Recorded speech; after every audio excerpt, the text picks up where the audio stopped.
پانی پت کی لڑائی سے پہلے ہی رانا سانگا اور بابر کے درمیان خط و کتابت جاری تھی۔ رانا سانگا نے بابر کے ساتھ اتحاد کیا اور معاہدہ کیا تھا کہ جب بابر پنجاب کی طرف سے ابراہیم لودھی پر حملہ کرے گا، رانا سانگا بھی راجپوتانہ کی طرف سے افغانوں پر حملہ کر دے گا، اور فتح کی صورت میں بابر نے رانا سانگا کو کالپی، دھولپور اور بیانہ کے علاقے دینے کا وعدہ کیا تھا۔ بابر نے پنجاب سے آگے بڑھ کر پانی پت کی لڑائی میں ابراہیم لودھی کو شکست دی، مگر رانا سانگا نے بابر سے کیا ہوا وعدہ پورا نہیں کیا، لہٰذا ابراہیم لودھی کو شکست دینے کے بعد بابر نے بھی رانا سانگا کو دھولپور، کالپی اور بیانہ کے علاقے دینے سے انکار کر دیا، حالانکہ ان علاقوں پر ابھی بھی افغان سرداروں کا قبضہ تھا۔ بابر کا جواب ملنے کے بعد رانا سانگا نے مغلوں کو ہندوستان سے باہر نکالنے کے لیے فوج اکٹھی کرنا شروع کر دی۔ رانا سانگا نے مغلوں کے خلاف ایک مضبوط فوجی اتحاد قائم کیا اور اس نے راجپوتانہ کے تقریباً تمام سرکردہ سرداروں کو اپنے ساتھ ملا لیا۔ اس اتحاد میں شامل ہونے کے لیے مالوا سے چندیری کا راجہ میدنی رائے اور مارواڑ کے راجہ راؤ گنگا نے اپنے بیٹے مال دیو راتھوڑ کی قیادت میں ایک دستہ روانہ کیا۔ اس کے علاوہ ابراہیم لودھی کا بھائی محمود لودھی بھی اپنے 10,000 سپاہیوں کے ساتھ رانا سانگا سے جا ملا۔ میوات کے حکمران راجہ حسن خان میواتی نے بھی مغلوں کو ہندوستان سے باہر نکالنے کے لیے رانا سانگا کا ساتھ دینے کا فیصلہ کیا۔ بابر کو جب رانا سانگا کی جنگی تیاریوں کی خبر ملی تو اس نے حسن خان میواتی کو اپنے ساتھ ملانے کی کوشش کی۔ بابر نے حسن خان میواتی کی خوشنودی حاصل کرنے کے لیے اس کے بیٹے ناہیر خان کو بھی قیمتی تحائف دے کر رہا کر دیا، جسے پانی پت کی لڑائی میں قیدی بنایا گیا تھا۔ حسن خان میواتی نے اپنے بیٹے کی رہائی پر خوشی کا اظہار کیا اور اسے مغلوں کی کمزوری سمجھتے ہوئے رانا سانگا کا ساتھ دینے کا فیصلہ کیا۔ بابر کی تمام تر کوششوں کے باوجود بھی حسن خان میواتی نے بابر کا ساتھ دینے سے انکار کر دیا۔ بابر کی فوج اور اس کے سردار بھی راجپوتوں کے خلاف لڑنے کے لیے تیار نہیں تھے، کیونکہ وہ اپنے وطن واپس جانا چاہتے تھے، لیکن بابر ہندوستان میں رہ کر ہندوستان پر حکمرانی کرنا چاہتا تھا۔ اس نے اپنی فوج کو جوش دلانے کے لیے ہندو راجاؤں کے خلاف جنگ کو مذہبی رنگ دیا اور جہاد کا نعرہ لگا کر افغان سرداروں کو بھی اپنے ساتھ ملانے کی کوشش کی۔ بابر نے دھولپور، گوالیار اور بیانہ کے افغان سرداروں کو بھی اس مقدس جنگ میں اپنے ساتھ شامل ہونے کی دعوت دی۔ دھولپور اور گوالیار کے سرداروں نے بابر کی پیشکش کو قبول کر لیا، مگر بیانہ کے افغان سردار نظام خان نے بابر کا ساتھ دینے سے انکار کر دیا، لہٰذا بابر نے بیانہ کے قلعے کو فتح کرنے کا فیصلہ کیا، جو دفاعی لحاظ سے بہت ہی اہم جگہ پر واقع تھا۔ بابر نے نظام خان کے بھائی عالم خان کو اپنے ساتھ ملایا اور اس کی قیادت میں ایک فوج دے کر بیانہ کی فتح کے لیے روانہ کر دیا۔ نظام خان نے بیانہ سے باہر نکل کر عالم خان کی فوج کا مقابلہ کیا اور اسے شکست دے کر مغلوں کو پسپا کر دیا۔ اسی دوران رانا سانگا بھی اپنی فوج کے ساتھ آگرہ کی طرف آگے بڑھ رہا تھا۔ اس نے قندھار فتح کرنے کے بعد بیانہ کی طرف پیش قدمی شروع کر دی۔ ان حالات کو دیکھتے ہوئے نظام خان نے بابر سے اتحاد کیا اور بیانہ مغلوں کے حوالے کرنے کا فیصلہ کیا۔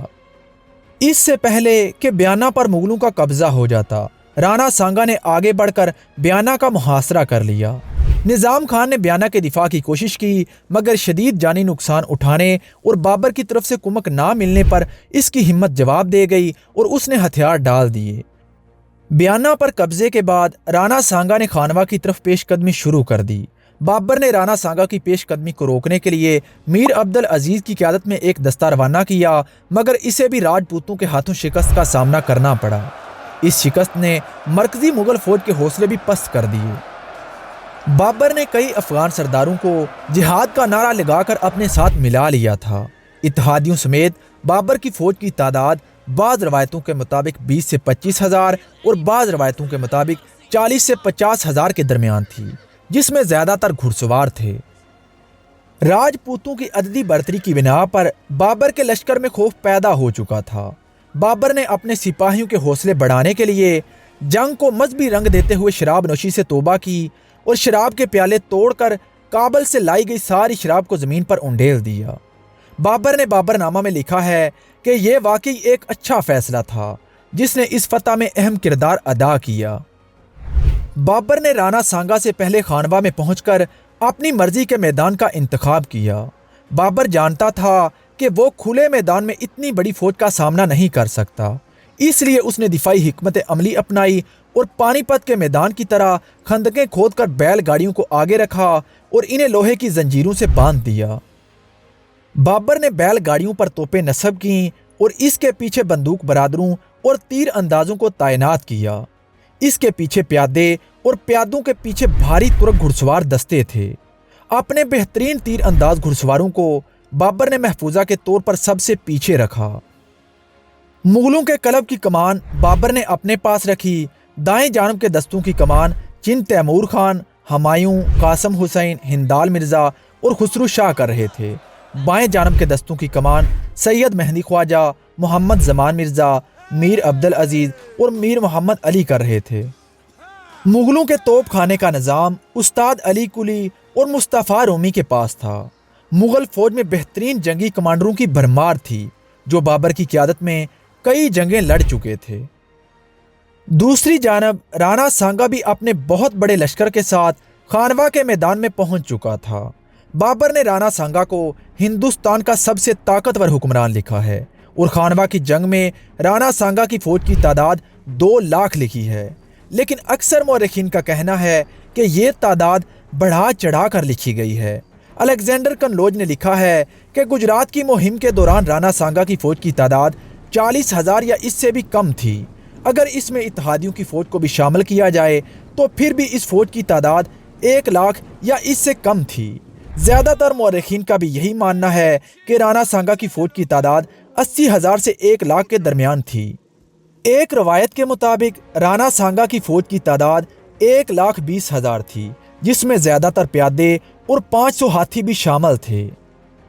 رانا سانگا کی فوج میں 30,000 کی فوج کے ساتھ مالوا کا تومر سردار سلحادی، 12,000 کی فوج کے ساتھ حسن خان میواتی، 10,000 کی فوج کے ساتھ ڈونگر پور کا راہل اودے سنگھ، 10,000 کی فوج کے ساتھ چندیری کا میدنی رائے اور 10,000 کی فوج کے ساتھ ابراہیم لودھی کا بھائی محمود لودھی شامل ہوئے تھے۔ اس کے علاوہ کئی سردار اور راجے اپنی فوجیں لے کر مغلوں کے خلاف رانا سانگا کے ساتھ مل گئے تھے۔ رانا سانگا کی فوج میں 7 راجے، 9 راؤ اور 104 راول اور راوات یعنی چھوٹے سردار شامل تھے۔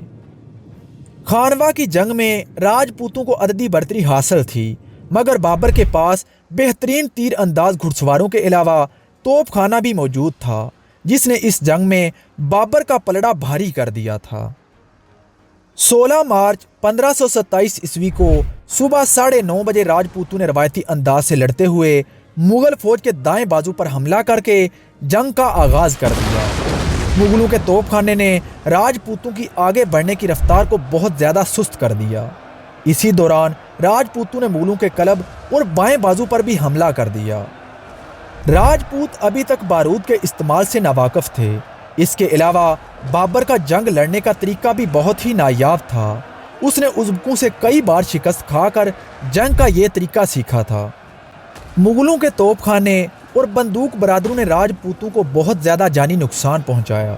توپوں کی گرج سے راجپوتوں کے ہاتھی خوفزدہ ہو کر پیچھے بھاگنے لگے، جنہوں نے اپنی ہی فوج میں تباہی مچا دی۔